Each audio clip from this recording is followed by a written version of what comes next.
ఆత్మాయణం రచించినది Peter రిచలు. మొదటి భాగము పఠనము చేస్తున్నది పద్మజ. మొదటి అధ్యాయము. హిందూ గురువు. అది 1941 సంవత్సరము జూలై నెల 7వ తేదీ. లండన్లోని యుద్ధ కార్యాలయం నుంచి 3 రోజుల క్రితం ఒక కేబుల్ వచ్చింది. నా తమ్ముడు చార్లెస్ అంటే నాకెంతో ఇష్టం. చార్లెస్ 2వ ప్రపంచ యుద్ధంలో ఇంగ్లాండ్ తరపున యుద్ధం చేస్తూ చనిపోయాడన్న వార్త వచ్చింది కేబుల్లో. దాని గురించే ఆలోచిస్తూ ఉన్నాను. వాడు పాపం 23 ఏళ్లవాడు. రాయల్ ఎయిర్ ఫోర్స్లో చేరి ఏడాది దాటింది. పైలట్ అయ్యాడు. వాణ్ణి చూసి మేము గర్వపడతాము. 21 సంవత్సరాల వయసులో దుడ్డుముక్కలాగా ఆరోగ్యంగా ఉండి తన దేశం కోసం తన వంతు సేవ చేయాలనుకున్న వారెవరైనా రాయల్ ఎయిర్ ఫోర్స్లో చేరకుండా ఎలా ఉండగలరు? మాకు ముందే తెలుసు పైలట్ జీవితానికి ప్రాణభద్రత ఉండదని. అయితే మా తమ్ముడికి ఏమన్నా అవుతుందేమోనని మేము అనుకోలేదు. తన వాళ్లను ప్రేమించేవాళ్ళు ఇలా ఆలోచిస్తారేమో. చార్లెస్ నాకంటే 10 ఏళ్లు చిన్నవాడు. అయినా గాని మేమిద్దరం చాలా సన్నిహితంగా ఉండేవాళ్లం. అంత సఖ్యత మామూలుగా అన్నదమ్ముల్లో కనబడదు. నాకింకా గుర్తుంది. మొట్టమొదటిసారిగా శత్రు విమానాన్ని తాను పడగొట్టానని వాడు గర్వంగా మాకు చెప్పడం నాకింకా గుర్తుంది. చార్లెస్ మరణవార్త వినగానే చాలా దిమ్మెక్కిపోయాను. తరువాత ఇప్పుడు నా జీవితంలో మొట్టమొదటిసారిగా ఉన్నత శక్తులు ఏవైతే ఉన్నాయో వాటి పట్ల నాకు చాలా అయిష్టత కలిగింది. మనల్ని సృష్టించిన ఆ సృష్టికర్త మనకేదో మేలు చేస్తాడని తెగ మాట్లాడుతుంటారు. ఆయన పైన మనసు కష్టపెట్టుకున్నాను, కోపగించుకున్నాను. అమాయకుల్ని చంపేస్తూ ఉంటే చూస్తూ ఊరుకునేవాడు మనకు ఉపకారి ఎలా అవుతాడు? నేను క్యాథలిక్ క్రిస్టియన్గా పెరిగాను. మరీ అంత జడ సాంప్రదాయం కాదేమో. క్రిస్టియన్ల లాగానే చాలా విషయాలను అంగీకరిస్తూ ఉండేవాడిని. మతం మనిషి జీవితంలో ఒక భాగం. కొన్ని నిర్దిష్ట రోజుల్లో దానికోసం కొంత సమయాన్ని వెచ్చించాల్సి ఉంటుంది. మిగిలిన రోజుల్లో క్రీస్తు అనుయాయుడిగా ఉన్న క్రైస్తవుడు ఏం చేయాలి, ఎలా ఉండాలి అన్న దాని గురించి పెద్దగా ఎవ్వరూ ఆలోచించరు. ఇప్పుడు ఈ సమయంలో మొట్టమొదటిసారిగా ఈ విషయాల గురించి ఆలోచించాను. నాకిప్పుడు చర్చికి వెళ్లాలనిపించడం లేదు. అందులోనూ పాస్టర్ దగ్గరికి అస్సలు వెళ్లాలనిపించడం లేదు. ప్రార్థన చేయాలనిపించడం లేదు. ఎందుకు చేయాలి? ప్రపంచంలో నాకు అత్యంత ప్రీతిపాత్రమైన దానిని దేవుడు నాకు దూరం చేశాడు. అయితే అందుకు ఆ దేవుడిని నేను శపించడం లేదు, కానీ దాదాపుగా ఆయన్ని ద్వేషించే వరకు వచ్చేశాను. చార్లెస్ హాయిగా ఈ యుద్ధం నుంచి బయటపడ్డాడని, ఆ మరో ప్రపంచం ఇప్పటి ప్రపంచం కన్నా చాలా మెరుగైనదన్న విషయం తథ్యమని, కాబట్టి నేనందుకు సంతోషించాలని నా స్నేహితుడొకడు చెప్పాడు. కానీ నేను సంతోషించలేదు. ఈసారి వాడు సెలవు పెట్టుకుని వచ్చినప్పుడు సంతోషంతో వెలిగిపోయే వాడి ముఖంలోకి చూస్తూ వాడు మనస్ఫూర్తిగా నవ్వే నవ్వు వినాలని ఎంతో ఎదురు చూశాను. ఇద్దరమూ కలిసి గడపాలని కూడా కలలు కన్నాము. ఇప్పుడు ఆ భవిష్యత్తే శూన్యమైపోయింది. కొన్ని వారాల క్రితం ఎప్పుడూ మరిచిపోకూడని ఆ ఉదయం పూట ఇటువంటి మూడ్లోనే కూర్చొని ఉన్నాను. ఆ రోజు అతను వచ్చాడు.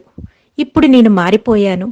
గతంలో జరిగిన ఆ విషయాలన్నీ ఇప్పుడు తలుచుకొని చూస్తే అదంతా ఇంకేదో జన్మలో జరిగినట్లుగా అనిపిస్తోంది. కానీ ప్రతి వివరమూ నాకు గుర్తుంది. నేను చనిపోయే వరకు గుర్తుండిపోతుంది. జరిగిన దానిని యథాతథంగా చెప్పడానికి ప్రయత్నిస్తాను. కానీ ఎక్కడైనా లింకులు తప్పినట్లు అనిపిస్తే మీరు నన్ను క్షమించాలి. ఎందుకంటే గతంలో ఎన్నడూ కథ వ్రాసి ఎరుగను. ఇప్పుడైనా ఎందుకు రాస్తున్నానంటే నేనెలా స్వాంతన పొందానో అలాగే ఇతరులు కూడా పొందాలని వ్రాస్తున్నాను. ఆ రోజు ఉదయం 11 గంటల ప్రాంతంలో తలుపు తట్టిన చప్పుడు అయ్యింది. నా కోసం ఎవరో వచ్చారని, క్రింద హాల్లో నా కోసం ఎదురు చూస్తున్నారని పనివాడు వచ్చి చెప్పాడు.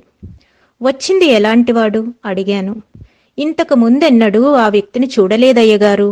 ఏదైనా అడుక్కోటానికి వచ్చాడేమో అన్నాడు పనివాడు. క్రిందకి వెళ్ళి ఏం కావాలో కనుక్కొని వచ్చి నాకు చెప్పమన్నాను. పనివాడు తిరిగొచ్చాడు. అతనేదో సందేశం తీసుకొని వచ్చాడని, అది నేరుగా నాకు మాత్రమే అన్నాడని చెప్పాడు. నాకు కొంచెం చిరాకు వేసింది. ఆ వచ్చిన వ్యక్తిని పైకి పిలుచుకురమ్మని చెప్పాను. ఆ తర్వాత నేను అతన్ని చాలా తరచుగా చూస్తూనే ఉన్నాను. అయినా గాని అతన్ని వర్ణించడం చాలా కష్టంగా అనిపిస్తోంది. అయినా శాయశక్తులా ప్రయత్నిస్తాను. పొడవుగా సన్నగా ఉన్నాడు. దాదాపు 45 వయసు ఉంటుంది. గడ్డం ఉన్నది.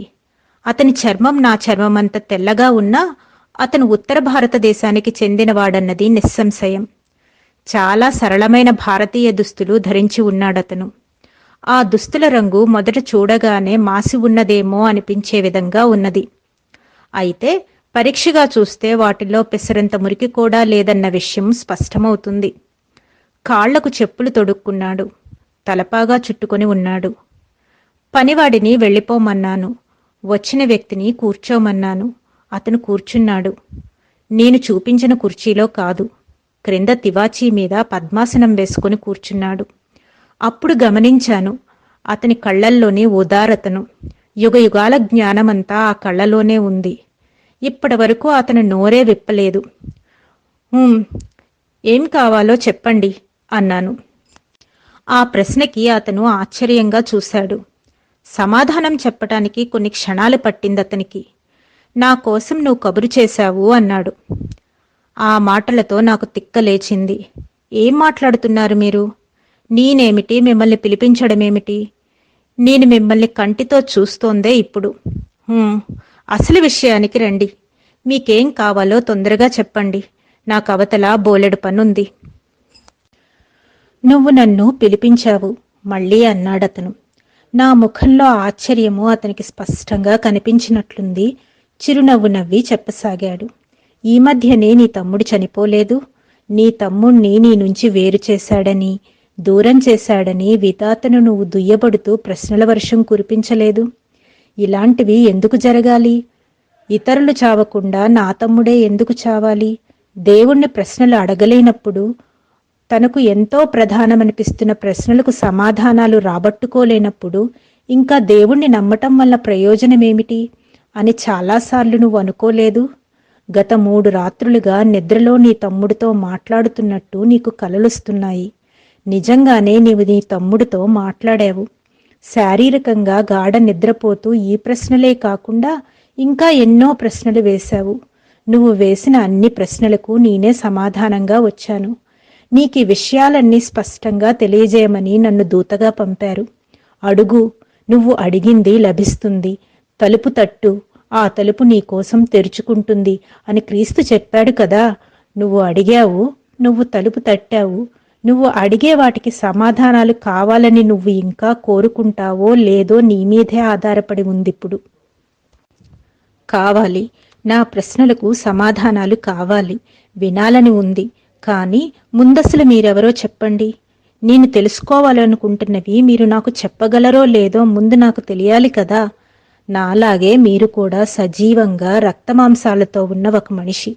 కానీ మీకు నా తమ్ముడు తెలుసు అంటున్నారు. నేను నా తమ్ముడితో మాట్లాడడం గురించి చెబుతున్నారు.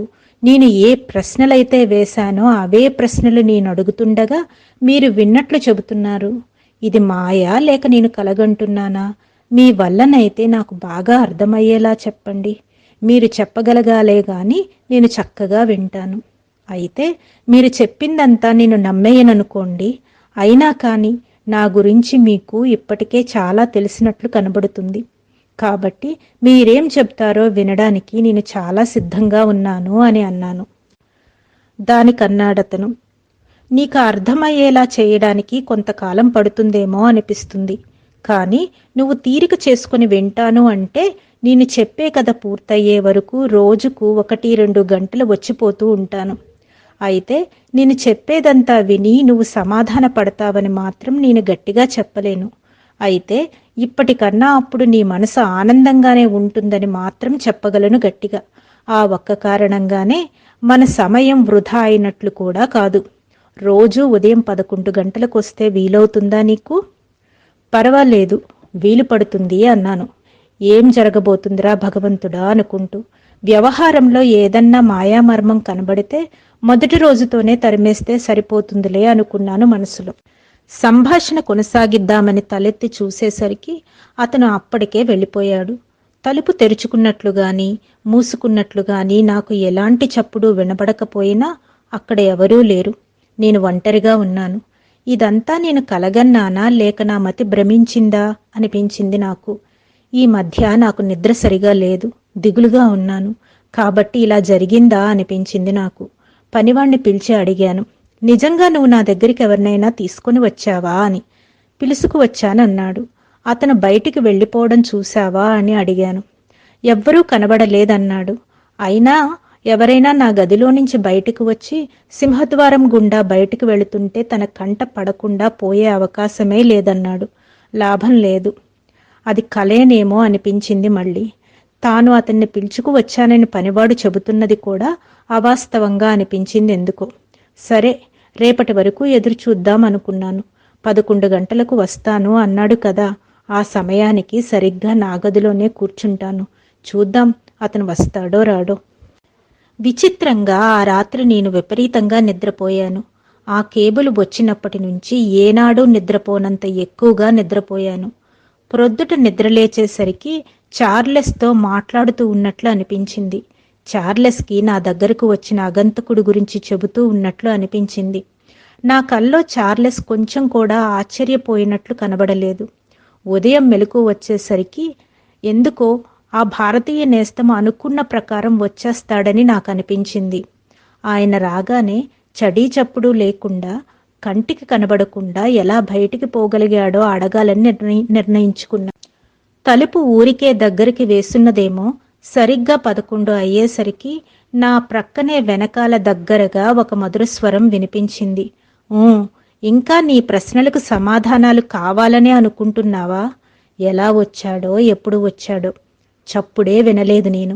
ఆయన సాన్నిధ్యంలో నాలో ఎంత నమ్మకం వచ్చేసిందంటే, తప్పకుండా నేను సిద్ధంగానే ఉన్నాను అన్నాను.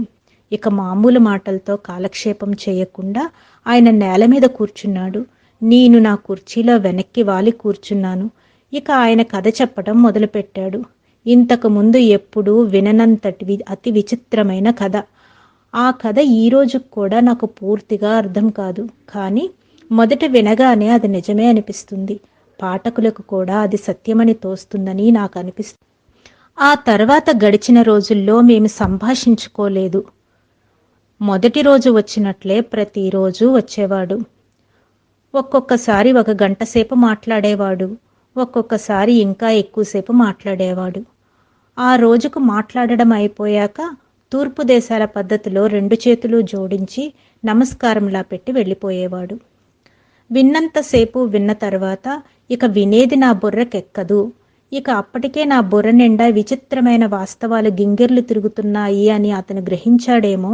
ఒక్కొక్కసారి చెబుతున్న విషయాన్ని టక్కున ఆపేసి ఏం మాట్లాడకుండా గదిలో నుంచి వెళ్ళిపోయేవాడు. మరుసటి రోజు ఉదయం యథాప్రకారం వచ్చేసేవాడు. ఎలాంటి కొత్త ఉపోద్ఘాతాలు లేకుండా ముందు రోజు ఎక్కడ ఆపాడో సరిగ్గా అక్కడే మొదలుపెట్టి కొనసాగించేవాడు. పీటర్ రిచెలు. ఈ భాగాన్ని ఇక్కడితో ముగిస్తున్నాను. మరొక భాగంలో మళ్ళీ కలుద్దాం. అంతవరకు సెలవు.